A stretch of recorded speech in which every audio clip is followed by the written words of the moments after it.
So, welcome everyone to our new episode of the Circular Table Talks brought to you by We Don't Have Time and the Nordic environment company Ragn-Sells. Today's theme is circularity and water.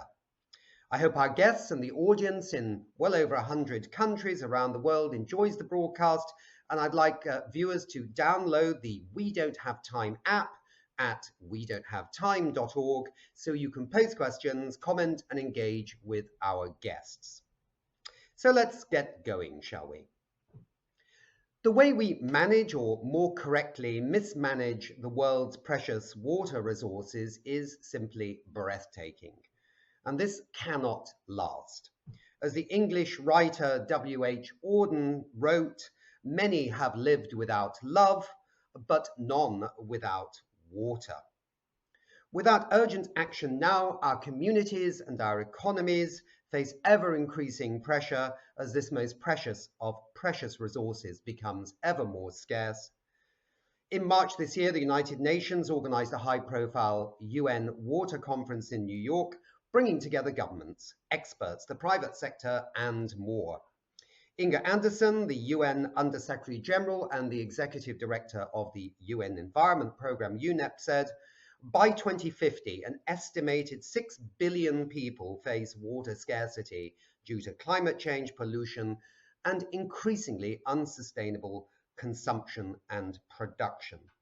And at the beginning of this year, the president of the UN General Assembly, looking forward to the water conference, said, we must have a Paris moment for water. And he talked about the importance of solidarity and the importance of science. We Don't Have Time's view is whether it's climate change or whether it's water or whether it's biodiversity, we can do it. And nations indeed at the UN Water Conference adopted an action agenda. Today, we'll hear from guests from academia, from the UN, the private sector, and so on how ambition on water can be fast-forwarded through the lens of a circular economy, where waste and wasteful practices are consigned to the history books. So first up, I'm really pleased to welcome Dirk Kroll, the Executive Director of Water Europe. Water Europe was founded by the European Union's Commission in 2004 and later transformed into a member-based organization with a strong focus on technology and innovation aimed at achieving a European water-smart society. Dirk, Water Europe was very active at what turned out to be quite a big UN water conference in New York. What was the message you were bringing to this gathering of world's nations, and how is Water Europe going to take forward the outcomes and the agenda? Dirk, you've got the floor. Thank you very much, Nick, for having me. Indeed, the UN Water Conference was a very important event for us. We went there with three key missions. The first two of them were to share with the global community our vision for a water smart society and the concept that we have developed for Water Unto Living Labs, which is really, I would say, our vehicle to pass the transition to a water smart society. Now, these concepts are, I would say, quite important for us, and they were also mentioned in this year's edition of the World Water Development Report on partnerships and collaboration as really good practices from and examples from Water Europe. So we were happy that we had the opportunity to share that with the wider community. So briefly, what is a water smart society for us? A water smart society is for us a society in which the value of water is recognized and realized to ensure water security, water sustainability, and water resilience. It's also about ensuring that all available water sources are managed in such a way that water scarcity and pollution are avoided. It's about water and resource loops being largely closed to foster a circular economy and optimal resource efficiency, of course, a key topic also in the context of today's discussion. Then, of course, the water system needs to be resilient against the impacts of climate change and demographic change. And last but not least, all relevant stakeholders should be engaged in, I would say, guaranteeing sustainable water governance. Now, we had one, I would say, even bigger priority why we really needed to go there for us, and that is that we really saw the UN Water Conference as a key opportunity to raise the profile of water also in the European context. I would say, kind of a boomerang effect, because over the years, of course, we see that the European Commission positions itself as very much aware of all the important topics. We have the European Green Deal, but what we see is that the water topic continues to be taken for granted, and that the assessment of the water-related risk is still not up to par, and that's really sad. Despite a lot of progress on other fields, and we really want to take the opportunity of the water conference in New York to really put water higher up on the agenda towards the new upcoming European Commission, for which that will start, I would say, in 2024. So that was really key to us. Now, what is the problem here? To be honest, I think we really see that water is a very transversal topic, in the sense that it touches upon very many different policy areas. It is also a very fragmented topic. I mean, there are only, if you take the utility side within water, within Europe, there are at least 70,000 different utilities, which makes that water is a relatively weak topic. And then if you go to the governance, be it at European level, be it at national level, be it at regional level, water is usually only approached from an environment perspective, and still ignores, I would say, the economic value, the industrial value, the natural value, the agricultural value of water. And that's something we really need to change. And that's why we really hope that towards the next European Commission, we can turn, I would say, the way water is approached by 90 degrees, and change water from a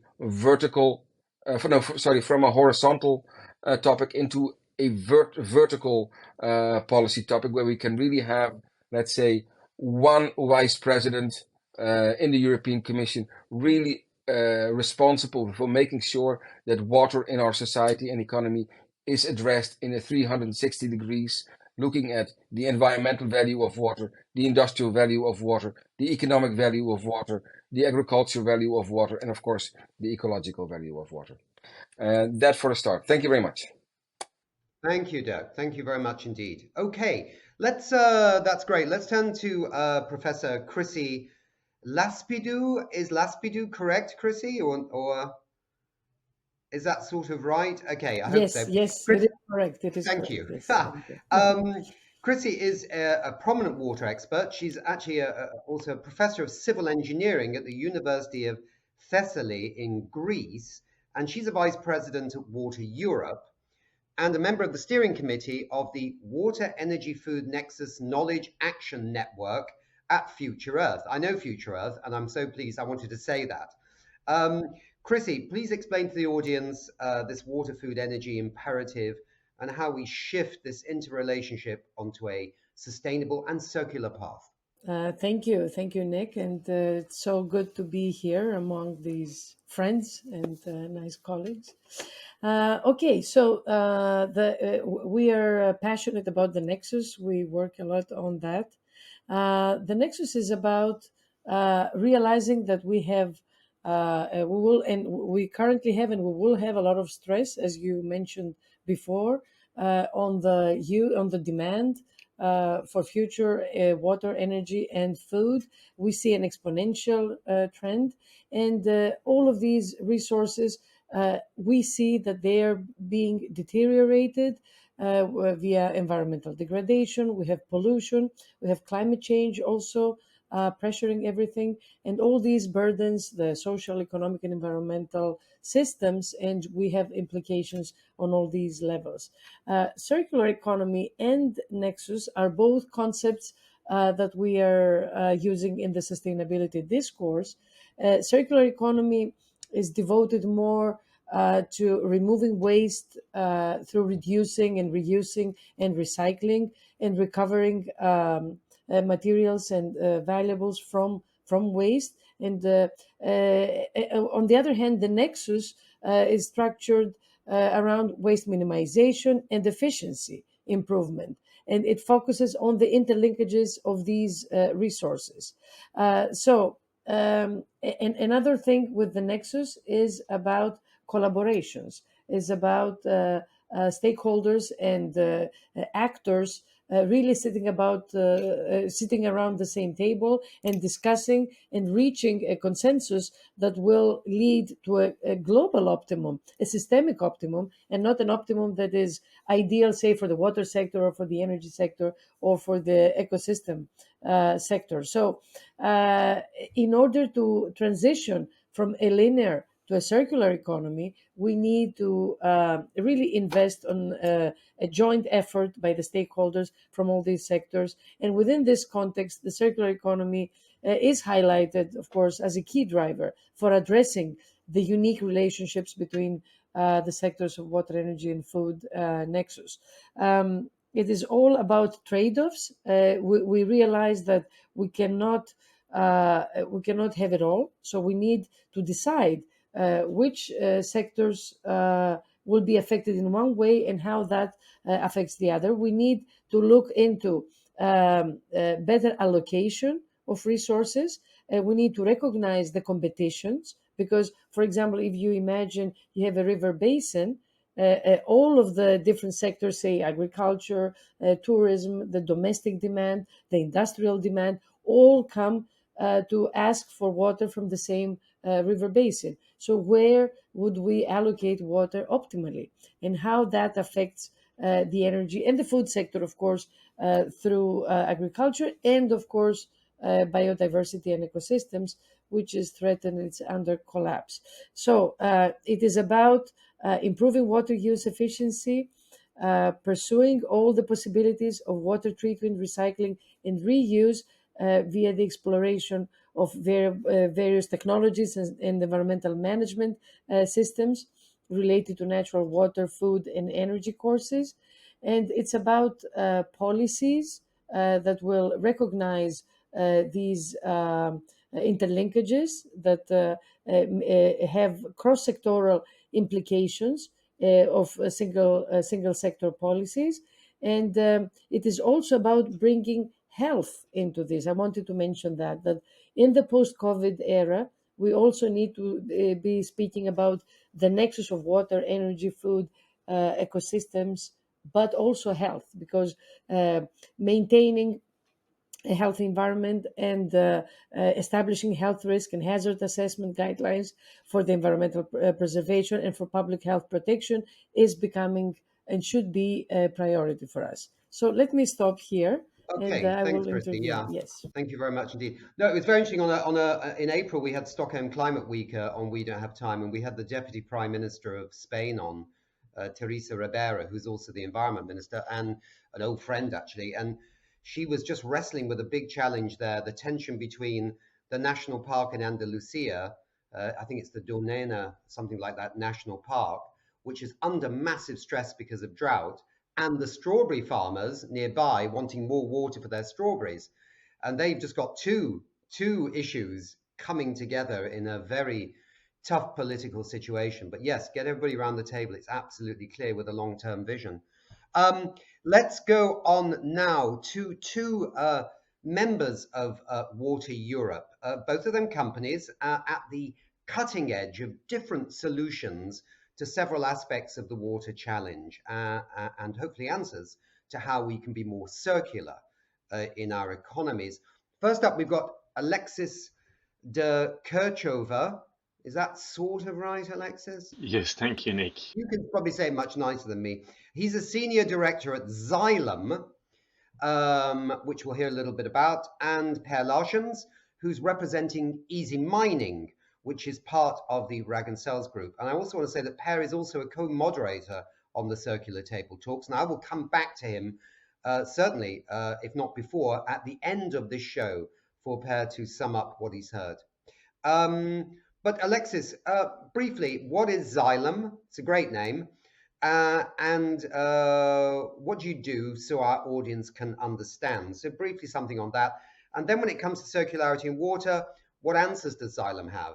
Could you perhaps highlight one or two cutting edge solutions? All right, over to you, Alexis. Thank you, Nick, for having me here with you today. Yeah, I'm Alexis de Kerkhove. I lead client sustainability at Xylem. Xylem is a leading global water technology company that enables its customer to optimize water and resource management and helping communities in more than 150 countries to become water secure. So you asked me about circularity. When we talk about circularity, we look at two priorities in the water sector. First, it is the gain in efficiency in the use of resources. And second, the opportunities to harvest and reuse resources at the end of their life cycle. So when we talk about water sector, the gain of efficiency is translated into the reductions of water losses in the water distribution system. Today, for example, in Europe, we lose about 24% of the drinking water that we abstract and treat to the highest quality standards. The main reasons for our water utilities not to solve this faster is because they lack a holistic view of the infrastructure, of the degradations of the assets, and of the locations of those water leakages. So the first technology I'd like to highlight from Xylem's portfolio is an integrated software and analytics platform related to the digital solutions I was mentioning. We name it Xylem View, powered by GoAqua. And these platforms basically connect seamlessly all the utilities subsystems like fully integrating operating system. Its smart water engine collects, process, and standardize the data. And it makes it available through a business intelligence dashboard in which endless amount of app opportunities, like on your cell phones, are available. Those apps facilitate the decision making and optimize operational processes from the catchment to the treatment to the distributions and billing management of freshwater resources. So as you can imagine, Xylem View truly speeds up this gain in efficiency in water resource management. Now, the second priority, when it comes to resource harvesting and reuse, in the water sector, we have a huge opportunity to transform wastewater management from being wastewater treatment facility to a resource harvesting facility. Wastewater is actually a mine of organic carbon, nutrients, thermal energy, and last but not least, fresh water. And I'm sure that we will talk more about nutrient recovery soon with Per. So let me focus here on carbon and water. Current practices around are wasting today those resources in biological treatment processes that generate large amount of process gas emission that contributes heavily to the climate change. So it is possible today to retrofit conventional sludge system with physical and chemical treatments that can harvest the carbon available and use it to optimize biogas generation, for example, in anaerobic digesters. Sorry to use those technical terms, but I think that a lot of audience will recognize the importance of like biogas generation, for example. So the second technology that I'd like to highlight in this discussion is an activated sludge filtration system that we named Tyron.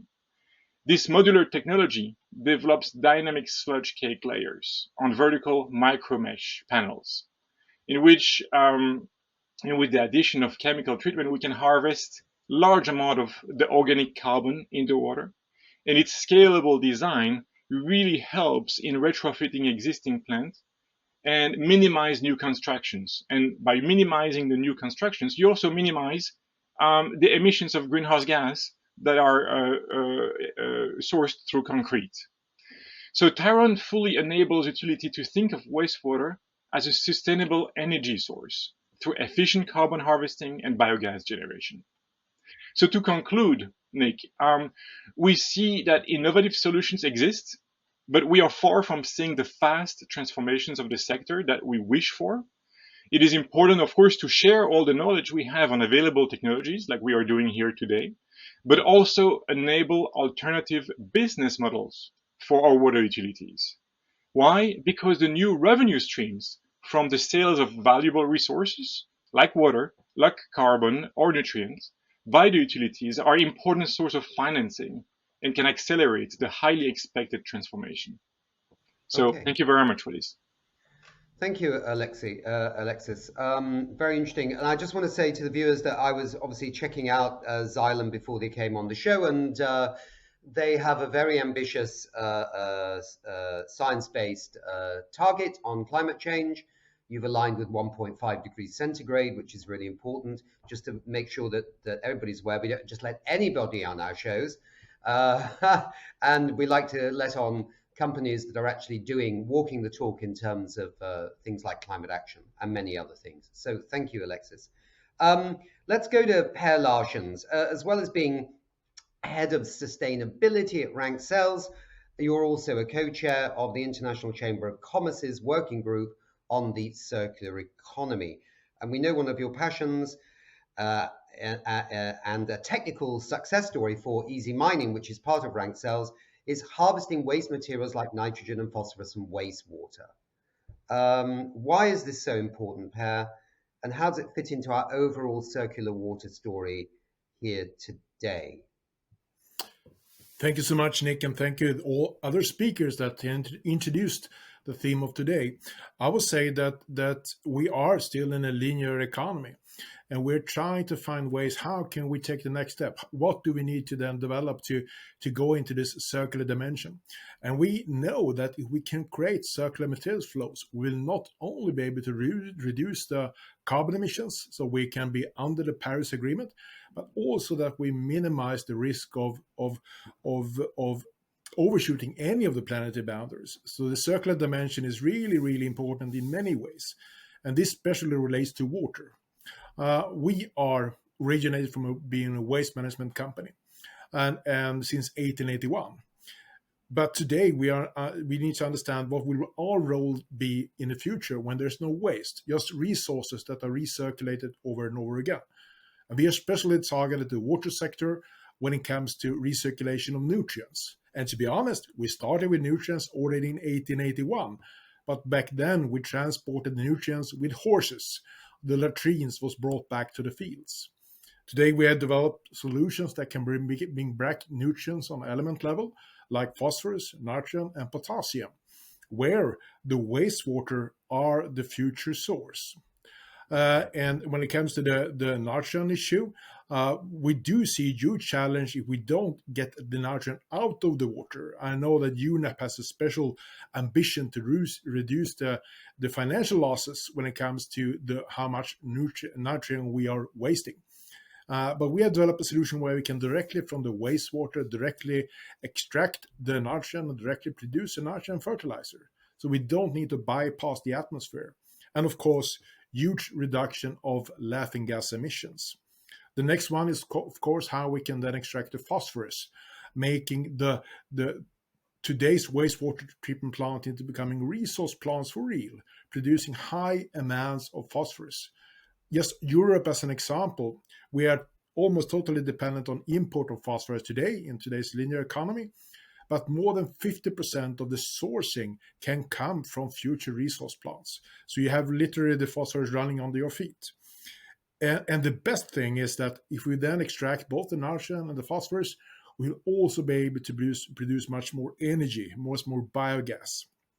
And suddenly, of course, when you take up the nutrients, take up also the unwanted things like PFAS, as an example, then suddenly the water can be reused for other industrial or for farming. So it's really a way of really utilizing the resources.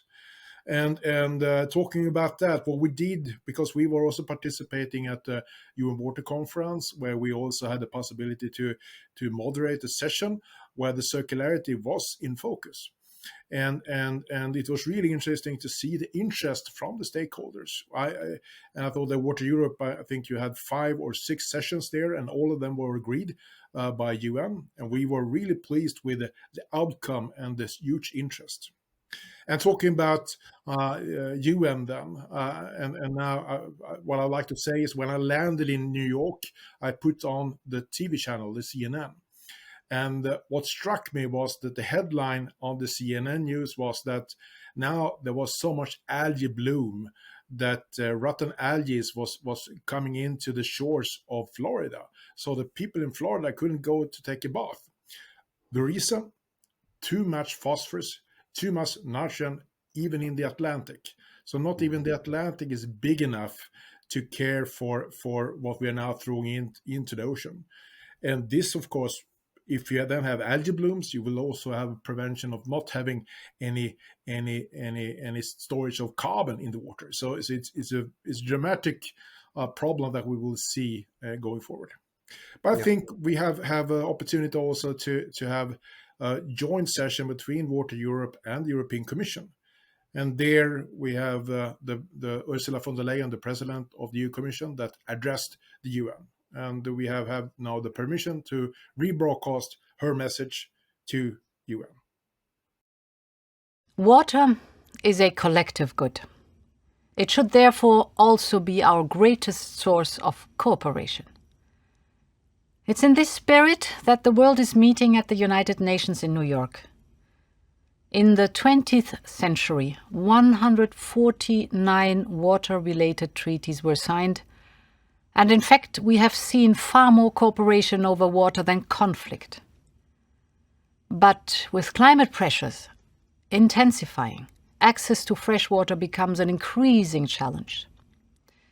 On the path we are on, half of the world's population will suffer from acute water stress by 2030.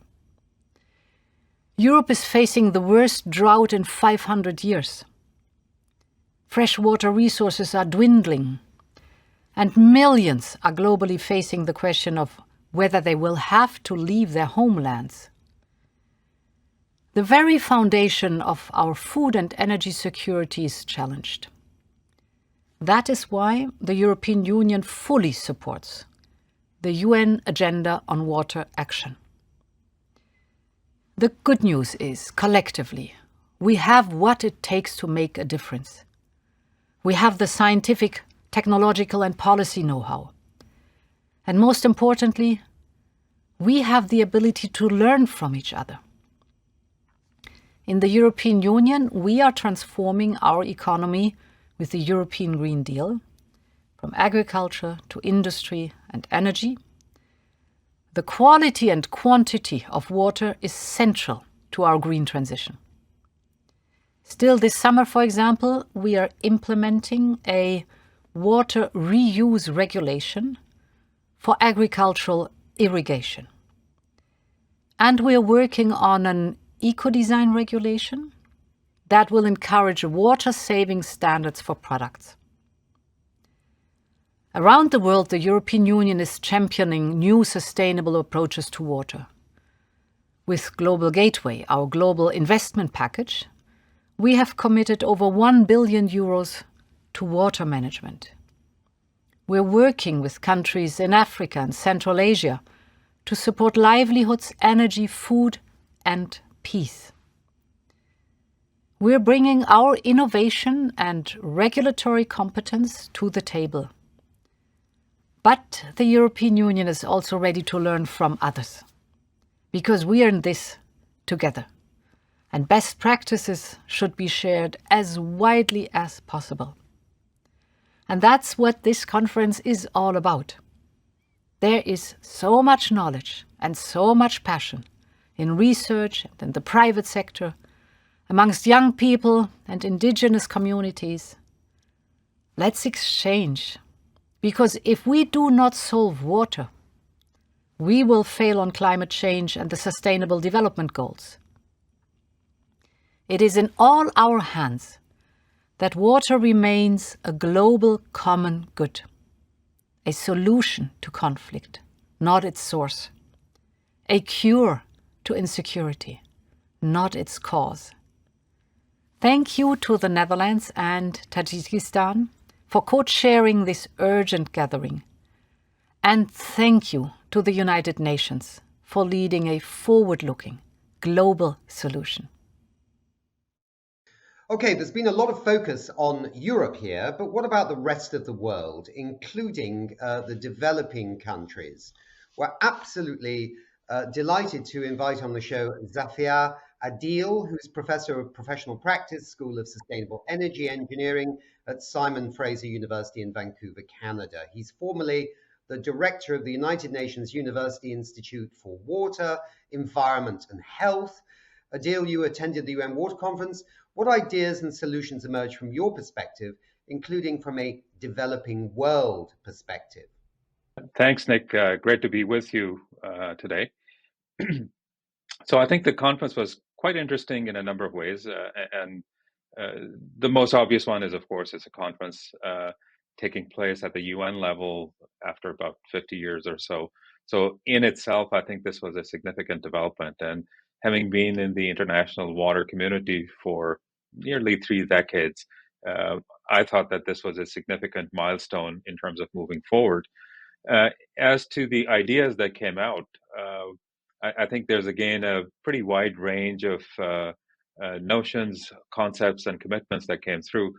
I'll maybe focus my comments on the discussions that were led through the Pacific Water Research Center, which is an institution that I lead at Simon Fraser University.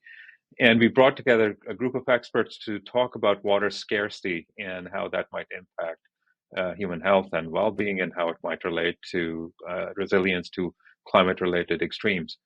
And I think if I can sort of distill it down, I think there were 3 main ideas that came forward as a result of those type of conversations, and they generally echoed well with other conversations that were happening throughout the course of that conference. The first one was that we need to invest in creating, generating information, sharing it widely, and sharing it with across all stakeholders. The general notion was that not a lot of people understand very well either the challenges that relate to water scarcity and how it might impact their well-being, and as a result, sometimes the responses aren't really that great either. The second thing we focused on was the need for new investments, and to bring the resources to bear on addressing some of the key challenges, particularly because we know water is going to become even more scarce in many parts of the developing world, which already are facing water scarcity, not just because of climate change and less water being available, but also because the water quality has been degrading. So you need new investments, new ways of engaging investors from within countries, internationally, to bring in and start to address some of the challenges. And the third thing we talked about was the idea of supporting institutions. And now in the developed world, we find that generally governmental institutions are quite established and advanced. They have access to research facilities through academia and research institutions, and they generally seem to work well. That's not quite the case in the developing world. And to build their institutions, to build their capacity, to understand their problems, to respond to them, they need to be nurtured and fostered to get to a point where they become really self-sustained. So basically, if I recap, I would say there were these 3 I's of information, investments, and institutions, which we thought were sort of important ways of moving the dial forward. I mean, when we talk about infrastructure, when we talk about, hard infrastructure, so I'm putting the nature story aside for a second. When we talk about engineering solutions to water scarcity, water treatment works, and all these kinds of things, they're often thought of as being a developed country, you might say luxury, but not really something for the developing world. But in a sense, I think from the conversation we had before we did this show, actually, with you, that you feel that there is actually a huge need to actually bring this kind of infrastructure to the developing countries, but we need maybe some fresh economic models how to make these work. Give us a little insight into that, Adil. Yeah, so I think a good way to look at the lack of infrastructure and lack of access to different types of water and wastewater treatment services is to do a comparison with another business sector, which is the cellular phone industry. And we did this study about 10 years ago where we looked at how many people have access to cell phones in the poorest part of the developing world. And we found that, for example, in India, there were 270 million people who had access to cell phones, but they didn't have access to toilets. And so the question is, what is embedded in the business model for the cellular phone industry that makes it work, that allows it to be accessible to everyone. And that's kind of where we started exploring how those business models can be implemented, so that there is also this delivery of safe water and sanitation services across in the developing world. And one of the key stumbling blocks that we recognized was that there is an inherent risk involved in investing in these kind of water infrastructure, because the payback periods can be long, and if there is other social or political turmoil, then there's a higher risk for a private investor coming in and making those kind of investments. And one model that seems to have worked well, this was implemented by the Japanese International Cooperation Agency over the last 15 to 20 years, is to provide that initial investment in form of soft loans that can be paid over a 20-year period. And that basically reduces the amount of risk for a private sector investor to come in and invest in what is called essentially the base of pyramid service provisioning model. So there are ways of going around and de-risking it. There certainly is enough revenue volume that can be generated. There's willingness to pay. There's, for example, the model in this area called Kibera in Nairobi in Kenya, where the community seems to have done very well generating funds, not just for water and sanitation provisioning, but actually creating enough resourcing to create employment, to improve other infrastructure like paving the streets, etc. Mm-hmm. And so clearly then there is an absolutely critical role then for these kind of overseas development agencies, which many of the developed countries have, to perhaps focus on this, because it seems that there is some support for renewable energy and things like that from some of these agencies, but when it comes to water, you need that government intervention perhaps from a friendly government to basically de-risk that initial upfront investment. Is that the basic thread of what you're saying? Yes, essentially, and the UN system has been tracking those international investments going into the developing world, and the tendency is, based on the most recent data, that about 85 to 90% of those investments go towards large cities and large infrastructure projects like a water treatment or a wastewater treatment plant. So there's a couple of issues with how those investments are made. One, that the investments don't really go where the greatest need is, which sometimes aren't in dense urban areas, but actually in peri-urban and rural areas, where the largest majority of unserved populations sit. So they're actually heading in the not quite the right direction. Also, there is this tendency for funding to be funneled away for lining pockets of politicians or other officials in developing countries. And again, that's a systemic problem that's not just specific to the water or wastewater treatment sector. And so, there's a need for refocusing how those investments are targeted. The other interesting trend is that, as you might recall, in 2015 there was the before the Sustainable Development Goals were approved in the UN summit, there was also a financial summit that was held in Addis Ababa. And what people had hoped was that there would be a lot of new investments come from developed countries to go and address the soon to be approved Sustainable Development Goals. But that didn't quite happen. And in a way, the investors or the developed countries tossed the ball back to the governments in the developing countries to say, you guys have to invest and you guys have to reprioritize your own funding to address your concerns. So there's this situation where you need more external investments to facilitate. Sometimes those investments are not going in the right direction.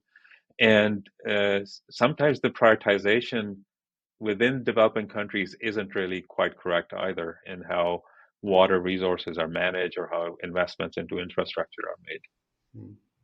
Maybe the final point then there is, I mean, many countries, both rich and poor, have energy ministries, they have transport ministries, but very few have a water ministry. This seems to me not really joined up government, right? Because water is so absolutely critical to everything that happens. Is there a need to strengthen governments in a way that they reflect water better in their policy decision-making processes? Absolutely. I did a study and published an edited volume almost 20 years ago about environmental governance in East Asia, and we looked at about 6 or 7 countries. What was interesting was that in countries where you had an apex ministry which dealt with water or environmental issues seemed to do a lot better in terms of creating legislative frameworks, creating regulations, creating investments to go into these kind of challenges. And in countries where you didn't have that, where you either had a very junior level ministry, if that makes sense, within the government structure, so not very high in terms of priority, or you had no ministry at all. That led to really suboptimal solutions. On top of it, what we also find is that when your water ministries are combined with other sectors, sometimes that works, sometimes it doesn't work. So, for example, typically you might find the Ministry of Agriculture, Forestry, and Water are lumped together. Or in some places where hydropower is big, you would have the Power and Water Ministry lumped together. Now, in a way, I'm the one who's been pushing at the international level for a nexus between water, energy, and food, and for having policies that integrate those 3 sectors together. But the side effect of practically these combined ministries is that water becomes kind of a junior partner in the grand scheme of things, which means the investments aren't really directed, and the political prioritization isn't really where it should be. So you would get a lot of rhetoric at the political level to say, yes, water is really critical. But when you turn around and look at where the investments are going, that may not quite match the rhetoric that's coming out. Yeah. Good. Thanks a lot. Very insightful and very helpful in this discussion we're having today. Good, Adil. So stay with us. And finally, let me introduce Leticia Carvalho, who's head of marine and freshwater at the UN Environment Programme, coming in from Nairobi, Kenya. Leticia, we talked a lot about circularity in water and engineering solutions, but nature has a big role to play, does it not? And tell us about that role that nature can play in securing sufficient clean water over this century. Thanks for having me on, Nick. I will start with a statement that is well known, but not yet famous enough, and I hope you can help us with this. The water continuum is absolutely central to all life on Earth, human and non-human alike, and to the functioning of all ecosystems that humanity will need to serve our growing population. At the United Nations Environment Programme, we describe the water continuum as an interconnected ecosystem and flows, salt and fresh. They are underpinned by water. So it is a journey of waters from sea to summit and back to sea in a never-ending sustaining cycle. Our aim is to build awareness, appreciation, and value for this role, and to get nature a seat at the table so that policymakers will prioritize protecting this essential ecological process. Sounds pretty easy, right? But not really. The good news is that we are now seeing steps taken to get governments on board. We were very pleased to participate in this year's United Nations Water Conference. I must add, the first of its kind in 40 years, where there was a strong focus on importance of water, of the water continuum. When it comes to advocacy and policy action, UNEP's message is quite clear. the triple planetary crisis of climate change, biodiversity loss, and pollution is affecting our water ecosystems more than any other. More surface area degraded, more biodiversity loss, and highly polluted. Our rivers have for too long been the toilets of our societies, either through surface area runoff or deliberated dumping. All matter of waste, from chemicals to overloads of nutrients, from agriculture to solid and fecal waste, plastic pollution that's very much in the high note now under the policy or for the policymakers, even blood from slaughterhouses, and I believe you have experienced this yourself, Nick, ends up going into our rivers, which finds its way into lakes, our coasts, and finally our ocean. So we need to realize that our waterways are all interconnected. And so what we do in one place really is affecting everything else. Water is literally one big circle and cycle. So, however, the desired state is when blue ecosystems are protected, and this is my main message, well managed, restored, our water bodies function as vital nature-based solutions to combat the triple planetary crisis, and while ensuring that the sources of the world's drink water can continue to deliver. And this is a fundamental for our sustainability as humans. So let us not forget, if we don't maintain our watersheds and sources of fresh waters, and plenty of it, for our population projected to rise 9.7 billion by 2050, our food security will utterly undermined. So let me talk a little bit about nature-based solutions, because this is not this solution, but it's part of this solution in complementation with our hard infrastructure. So what we call blue ecosystems, it's really nature-based solutions are essentially nature's answers to problems that humanity has both caused but also needs to solve. And if you go and take a look at the role of the coral reefs, protecting us from heavy wave action, mangroves, filtering forests, protecting us from storm surges, wetlands, from flooding rivers. This is nature's miraculous design honored to perfection over millennia. And the problem is we have tried to cement over her master plan. And this is not really working very well. So we need to be and to grow more appreciative of the value of the nature services. And the United Nations Assembly last year has acknowledged this role of nature and its growing importance to adapt to climate change with a universal definition of what means for the world nature-based solutions. This is a great start in mainstreaming and building understanding on how we can find solutions that work with nature, not against nature. So I think I will leave it here saying that when we refer as UNEP to the blue ecosystems, we really get a personal connection. We have a relationship with the waters, not just reliant on water, but all ecosystems that are related and aquatic by nature. So this range from kelp forests to coral reefs, seagrass meadows, mangrove forests, salt marshes, rivers, lakes, and peatlands. So many of our audience not be aware of these blue ecosystems, but it's UNEP's mission to showcase this. So I'll stop here and thank you. Thank you, Leticia. Yes, and I suppose one of the things we should all reflect on is that our ways of measuring our economies and how our economies are doing is still very, very silent on the true economic value of our nature-based systems and what they provide for us as a society. We tend to focus on hard things rather than on these very important, you might say, soft infrastructure. So good, we'll maybe come back to that.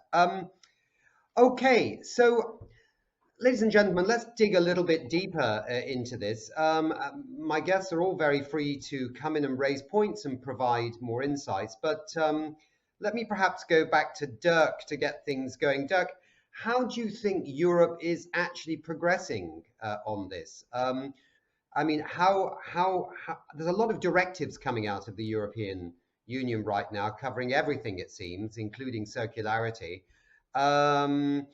is Europe going to get there in transforming itself in terms of its water? I mean, just listening to Alexis about still, I can't believe 24% being leaked out of pipes. I thought that was old stuff from, like 50 years ago, right? But that's still going on. So are we going to get change in Europe, and can that be a beacon for other parts of the world? Well, Nick, I think we're on the right way, but as I said, I think a lot of politicians do not still don't realize fully the value of water for our society and the economy. You'll see this, that usually, I would say, in a European context, water is still very much approached purely from an environmental perspective, whilst we really need a 336 degrees perspective on water, not only the environmental perspective, but also the urban perspective, the industrial perspective, the agriculture perspective. And I think there, I would say the awareness is still not fully there. And that's what we're really trying to achieve now with putting water higher up on the agenda of the next European Commission, to really make sure that water is positioned as a key, I would say, vertical policy topic that is approached, I would say, in its full entirety from the perspective of policymakers and politicians, not only at European level, but also at national level and regional level. Mm-hmm. Does this chime with everybody else? I mean, I worked for the UN for many, many years, and there was always this attempt to try and get ministries in different areas to talk to each other. And there is some now in several countries connection when it comes to climate change between agriculture and energy and blah, blah, blah, finance and things like that. But when it comes to water, are we still living in a world where the Ministry of Agriculture is over here and somebody's responsible for water over there and climate change is somewhere here? And why can't we get our act together on water? Anybody got any thoughts on this? Can I jump in, Nick? I think I have a comment. Yes. So I think we are very much siloed yet in this system. So much more, we have been doing progress, but much more has to be done in order to bring everybody together. And if you take in consideration what the resource panel is saying, 90% of water stress is due to the extraction, cultivation, and processing of material resources. So this is encompassing biomass, food, mineral metals, and fossil fuels. So how can we provide any solution without bringing all of these constituencies together? It's just absolutely impossible in a multi-sector world. So my understanding is we need much more. I think there are progress, I acknowledge this, but we need much more cohesion and much more ability. And I think United Nations has a big role in shining the example to all of the other countries, how we bring together agriculture, energy, mining, environment, finance. Without what we cannot do and pursue any solution. So I think still a lot of demands for better convening all of these constituencies for good decisions. I fully echo this. Anybody else? Yeah. Yes. Okay, good. I can say something. I mean, when we see in Southern Europe, for example, I see not only silos, but a competition between the ministries. The Ministry of Energy goes against and there is no Ministry of Water, So they compete usually for funding, for the same funding, and energy, transport, they're usually higher in priority. Why? Water, I think, is taken for granted for the most part. The efficiency. So it's the energy crisis. People don't speak about the water crisis. I think not yet, and I fear that sometimes. Changes happen when we step into a crisis. So, maybe that's when we actually see things drying up more vividly, then we will know, and we will not have enough water to produce food or our water. These are some of the phenomena we see, say, in the Mediterranean. You have overexploitation of groundwater, so we have saltwater intrusion, and at the end of the day, you pump seawater, and that's not good for the for irrigation or for food production. So all these phenomena, I think, will become more critical in the future, and then maybe people will be forced to collaborate. I think a lot of it has to do with water not being expensive, and it has a lot to do with perceptions. It was maybe plentiful some time ago, but it's not anymore, and we need to change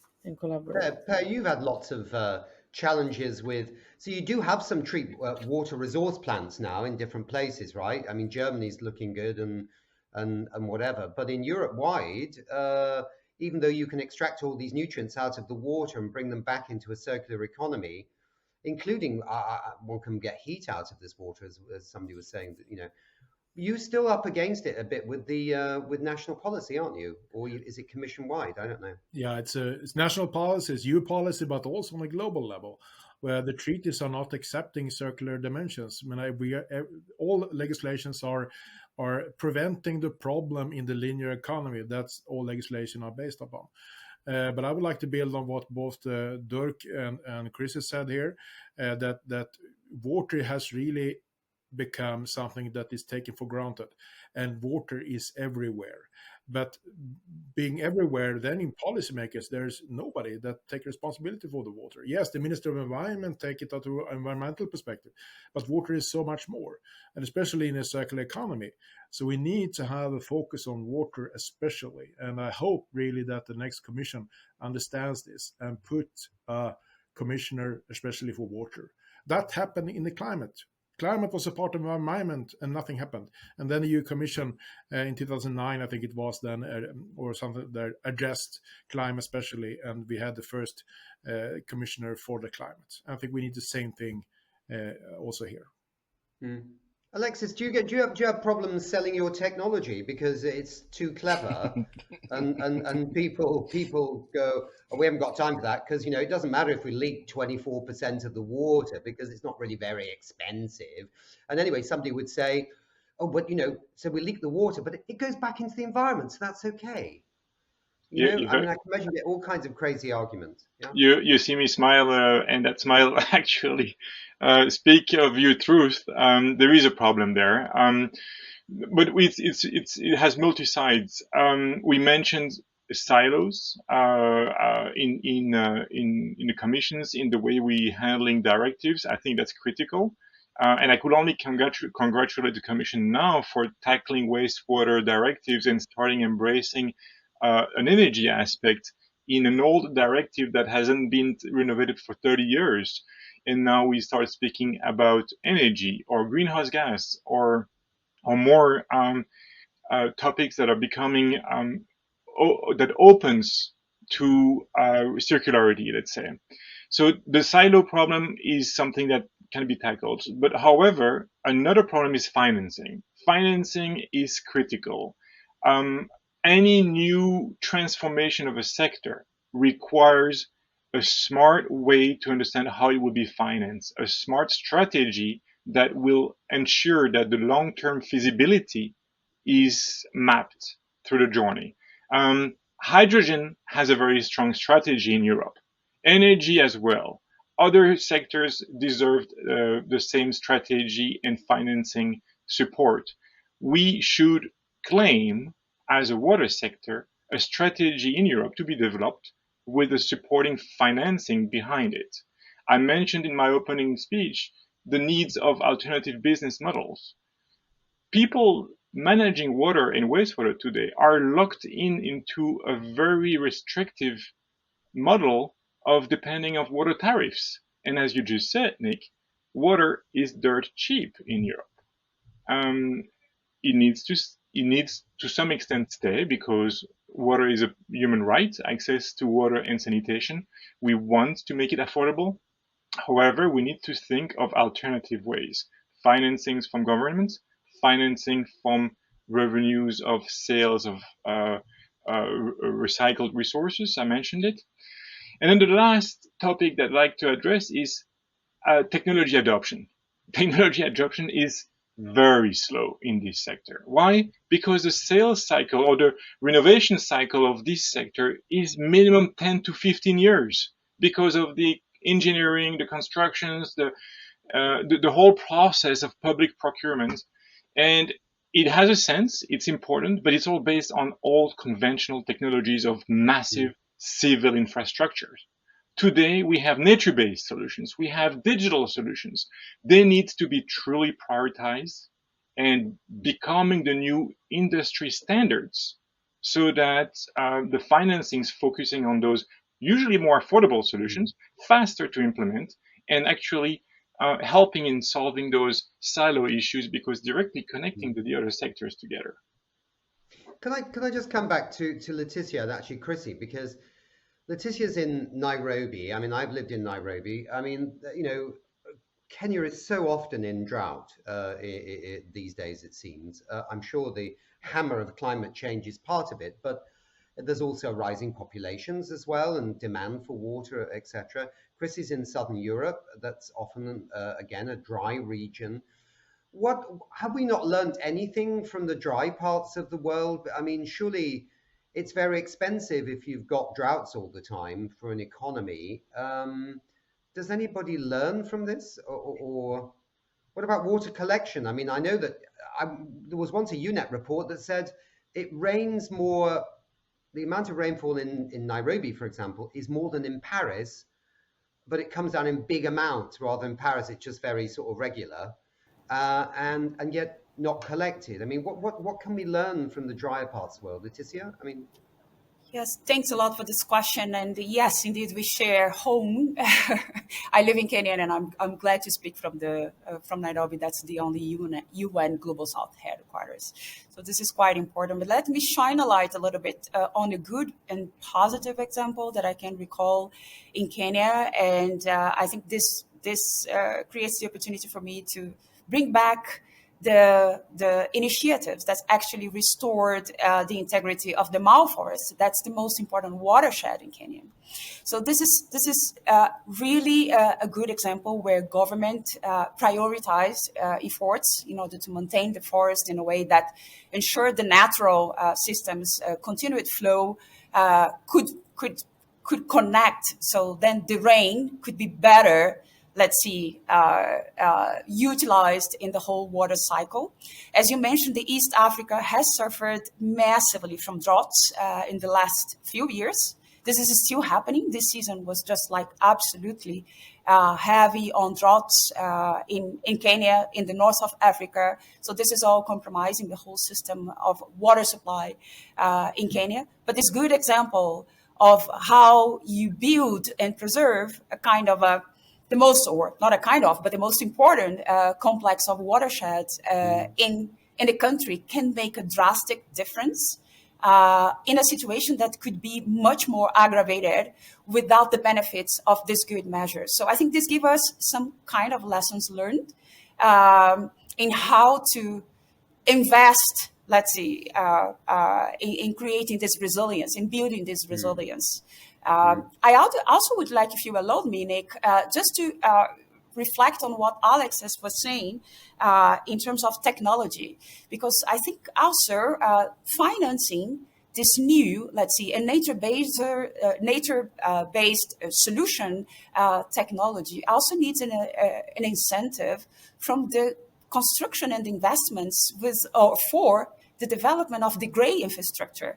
If we can use the impetus of developing and implementing gray infrastructure associated to nature-based solutions as part of a mix, almost an obligatory mix that might be voluntary, but I mean, one thing is associated to the other, so we can leverage the opportunities for the soft or nature-based solutions infrastructure to emerge, building upon, let's say, previous investments and downgrading the risk for governments in taking investments in new technologies that perhaps need a bit of more proof of concept to be escalated. But I think there's a lot that we need to work in building these two elements together. So for the ones building gray infrastructure, they need also to invest in nature-based solutions in the same way.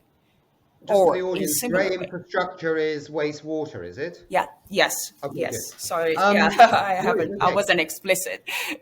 I'll shift to Chrissy for a second, but I think the Mau forest complex, which you raise, is a very interesting point because it was the second largest closed canopy forest in sub-Saharan Africa, and it was damaged by previous administrations in Kenya. You don't have to say this, Leticia, but I can say it, who had basically given land away to their friends, and then there'd been farming on it, chopping down the trees. But the important thing about the Mau forest complex was the economic case that was built to actually prove to the nation of Kenya and to the government that they needed to restore it, because That is the font of major river systems, including the Masai Mara, one of the major tourism infrastructure for Kenya, and also was supplying the rivers and the water to the hydropower sector in Kenya.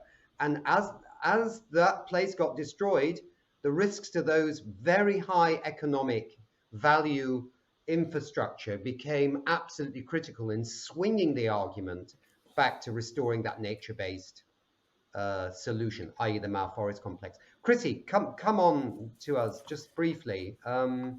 Yes. For me, also coming from the engineering background, I can see that we have been addicted to the gray infrastructure. For years, we've been intervening to nature. We've been building levees, drying out wetlands. Thinking that this is the way to go. That we, as the engineers or the technical people, fix the problems with massive gray infrastructure. And now we see that we need to shift back to the green and to the nature-based solutions. This means we need to change perceptions. We need to start trusting them. We tend not to trust these solutions. How they're going to perform? Will they actually protect us from flood? Will they perform to the standard that we've been accustomed to expect from the gray infrastructure? And then we cannot ignore the fact that these are two different worlds. The gray infrastructure are the more traditional and conservative engineers, civil engineers for the most part. And then on the other hand, you may have biologists, you have naturalists, you have people that promote nature. It's a different crowd. And again, you need to have these two sit down and design a solution that will be offered to the people. It's a lot about collaboration again, and the changing mindsets, and this is very, very difficult to do, especially like I said, I come from the engineering background.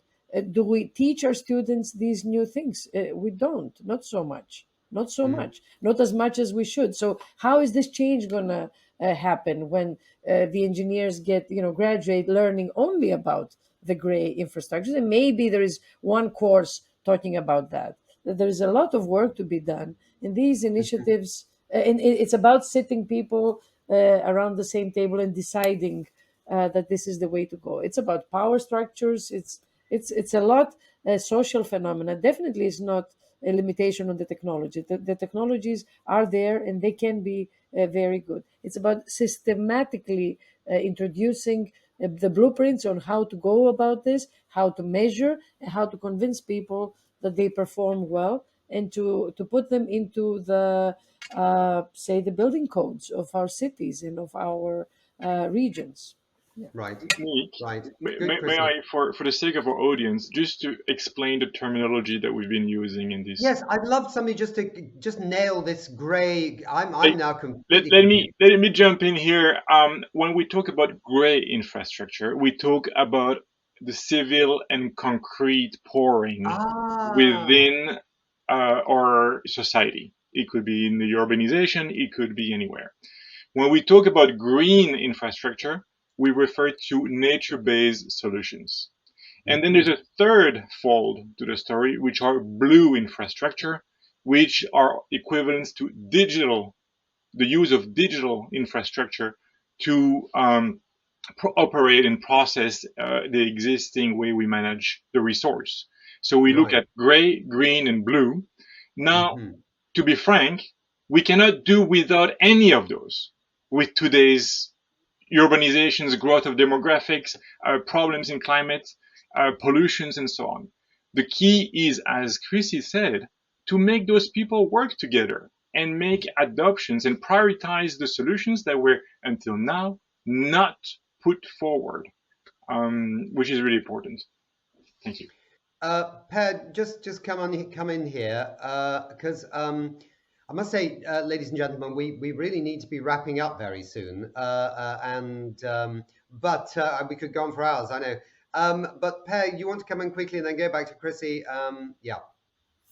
Well, we especially target nutrients, and we see that the huge problem will be even bigger in the future, how to get the nutrients back, because now the megacities are growing, the number of megacities are growing.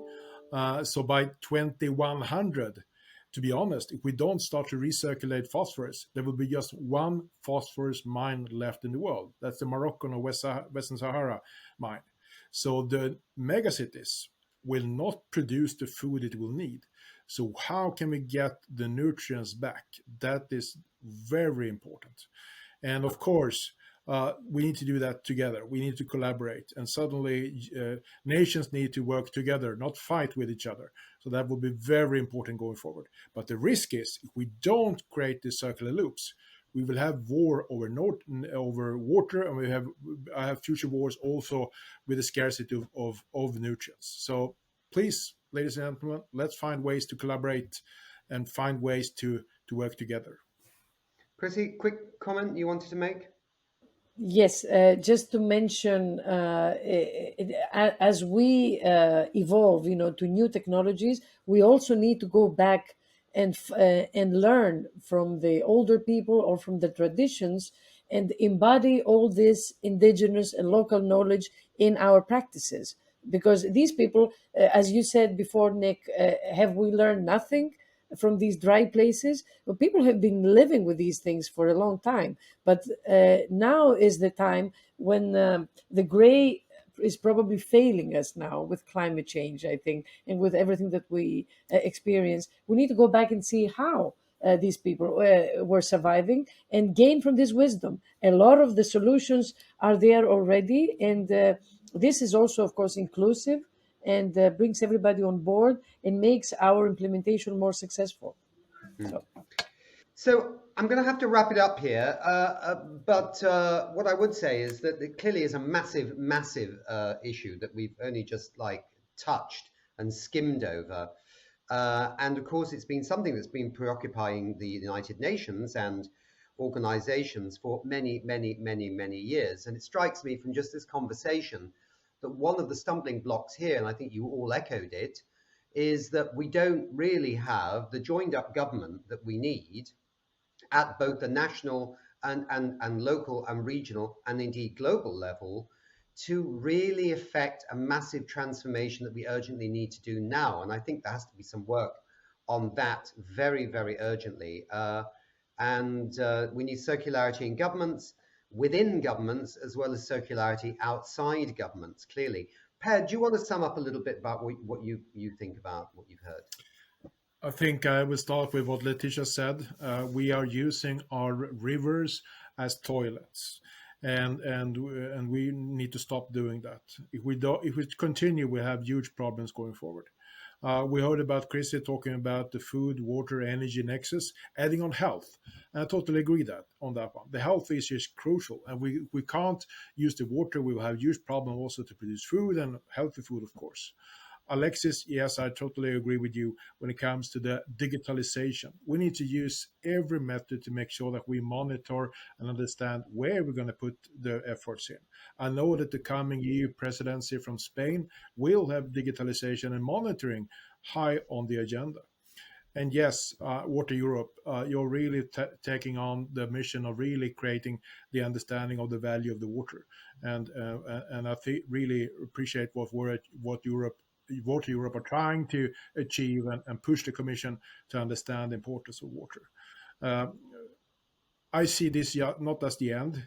It's not even the beginning of the end. It might be the end of the beginning for a better future. And hopefully 2100, we will make sure that we can make sure that we have waters that are clean, that can support the population and make sure that we doesn't create wars in the future. So thank you so much, everybody. Good. And on that note, thank you to everybody for being on the show. And we really appreciate you having been here. Thank you, everybody, for having us. Bye-bye. Thank you. Thank It was you. a pleasure. Thank you.